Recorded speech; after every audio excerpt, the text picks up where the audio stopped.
भगवान शंकर का नाम, प्रभु का नाम, राम नाम, कृष्ण नाम, शिव नाम औषधि का कार्य करता है।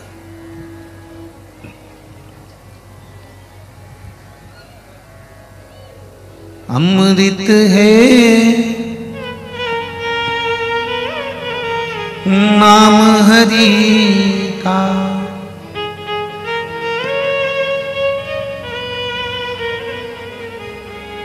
इसे छोड़ विष पीना क्या, प्रभु नाम नहीं तो जीना क्या, शिव नाम नहीं तो जीना क्या। महाराज, भगवान का जो नाम है, भगवान का जो उच्चारण है, शिव नाम, पंचाक्षर मंत्र नमः शिवाय, षडाक्षर मंत्र ओम नमः शिवाय, श्री शिवाय नमस्तुभ्यम, ये शंकर भगवान के जितने जितने नाम हैं ये अमृत के तुल्य, औषधि देने वाले।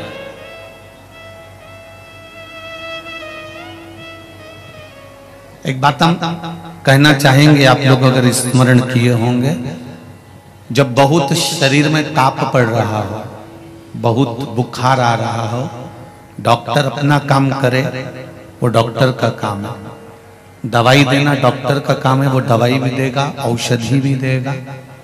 डॉक्टर को भी दिखाओ, पर डॉक्टर को दिखाते दिखाते साथ में जब शरीर में बहुत तेज बुखार आ रहा हो, ताप पड़ रहा हो, तो कोई वस्त्र गीला कर कर जब उसके सिर पर लगाया जाता है तो श्री शिवाय नमस्तुभ्यम इस मंत्र का जाप करते रहिए, करते रहिए।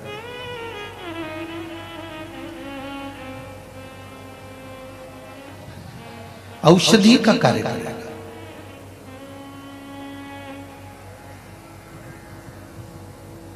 दुनिया के लोगों को यह नहीं मालूम था कि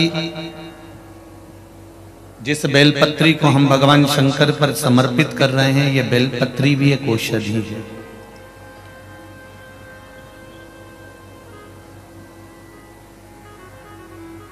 हम तो चढ़ाकर आ जाते थे और पंडित जी उसको उठाकर, या जो वहां के ट्रस्टी होते थे, सेवक होते थे, उसको उठाकर पानी में विसर्जन कर देते थे। परशु महापुराण के माध्यम से आज आपको ये ज्ञात तो हो गया कि बेलपत्री में, एक बेलपत्र में वो औषधि होती है कि वो ब्लड प्रेशर, शुगर, गठिया, थायराइड, इन सबको लेवल में लेकर आ जाती है अगर शिवजी पे चढ़ी हुई खाई है तो।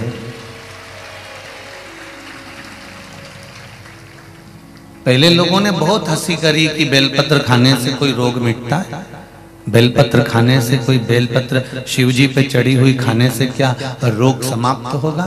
पर ये पर्चे जो ढेर सारे लोग भेज रहे हैं, इनको आप जब पढ़ेंगे, हम इन पर्चों को लेकर नहीं जाते। ये पर्चे सागर के पर्चे सागर में ही रहेंगे, जहां कथा करने जाते हैं वहां के पर्चे वहीं छोड़ देते हैं, और आप उस पर्चे को यहाँ से लेकर जाकर पढ़ाई कर सकते हो। उसमें मोबाइल नंबर भी देते हैं, आप उनसे बात भी कर सकते हो कि आपने ये पत्र लिखा था और आपको ये फायदा हुआ था।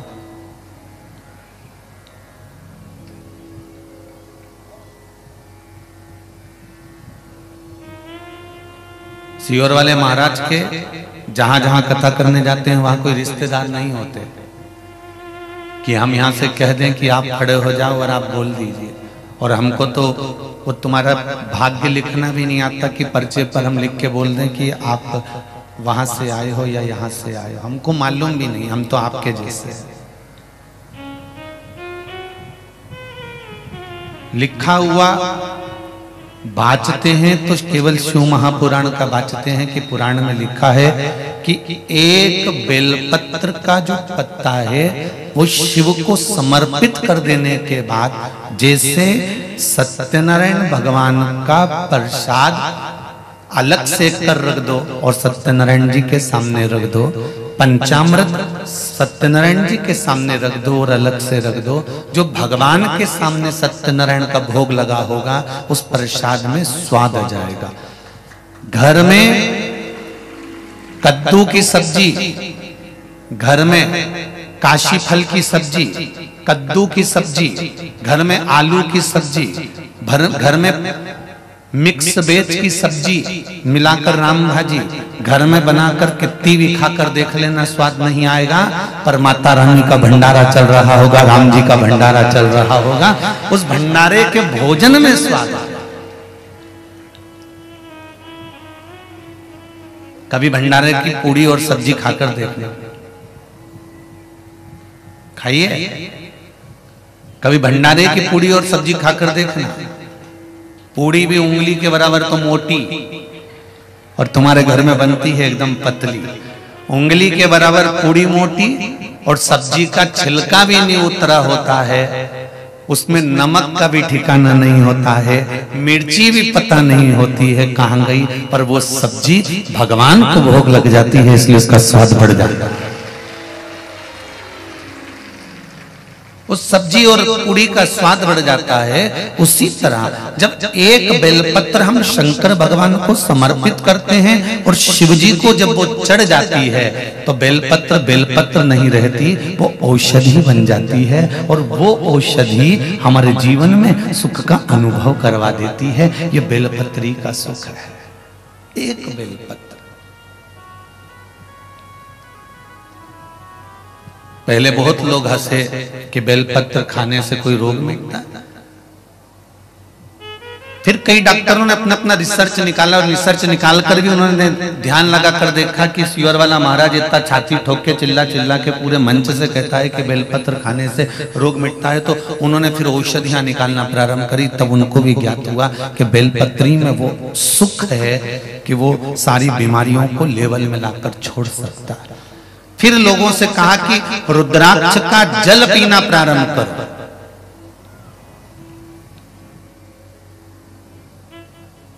पर रुद्राक्ष भी असली होना चाहिए। कुबेरेश्वर धाम से जो रुद्राक्ष आपको मिल रहे थे, अभी तो खैर वहां बंद कर दिया गया है, गर्मी बहुत पड़ रही है और कुबेरेश्वर धाम पर इतनी व्यवस्थाएं नहीं है क्योंकि वहां निर्माण कार्य चालू है। आपको हम कह दें कि आप वहां पर आए और आपको रुद्राक्ष मिल जाएगा, तो अभी हमने रुद्राक्ष वितरण बंद कर रखा है। आप बिल्कुल रुद्राक्ष के लिए ना पहुंचे। आपको जाना है तो कुबेरेश्वर बाबा की धरा को नमन करने जाइए, कंकर शंकर को नमन करने जाइए और कुबेरेश्वर बाबा को प्रणाम करने जाइए।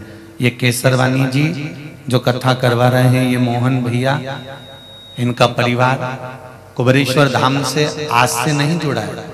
लगभग उनको 4 साल से लगातार हर 2 महीने में 3 महीने में वो कुबेरेश्वर धाम जाकर, हम मिले चाहे ना मिले, पर वो पहुंचकर बाबा को प्रणाम कर कर तो आ ही जाते।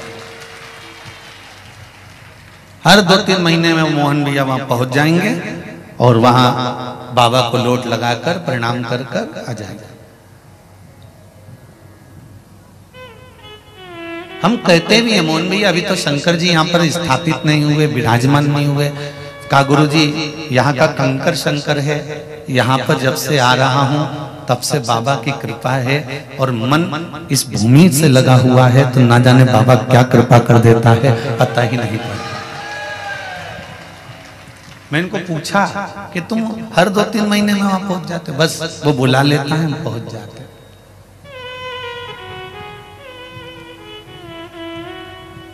व्यासपीठ से कहा गया कि रुद्राक्ष असली होना चाहिए।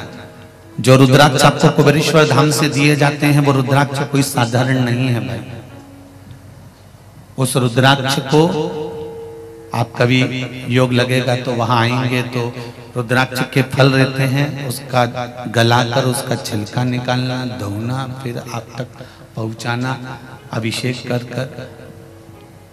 रुद्राक्ष उत्सव जो हुआ था उसमें जो शिवलिंग बनता है उसके अंदर पूरे रुद्राक्षों को रोज प्रतिदिन भरना, निकालना, बोरियों में रखना, फिर प्रतिदिन लाखों रुद्राक्षों का अभिषेक कर कर उसको सिद्ध कर कर तैयार करना। और सिद्ध भी सियोर वाले महाराज की कोई सामर्थ्यता नहीं है कि वो सिद्ध कर ले, क्योंकि हम तो खुद ही सिद्ध नहीं है, तो वो सिद्ध क्या करेंगे। इतना जरूर है कि विद्वान ब्राह्मण, कर्मकांडी ब्राह्मण जब अपने मंत्रों का उच्चारण करते हैं और रुद्राष्टाध्यायी से जब अभिषेक करते हैं, और जितने लोग श्री शिवाय नमस्तुभ्यम का जाप कर कर उस शिवलिंग पर जब जल चढ़ाते हैं, तो वो रुद्राक्ष सब अपने आप सिद्ध हो जाते हैं और बाबा की कृपा हो जाती है।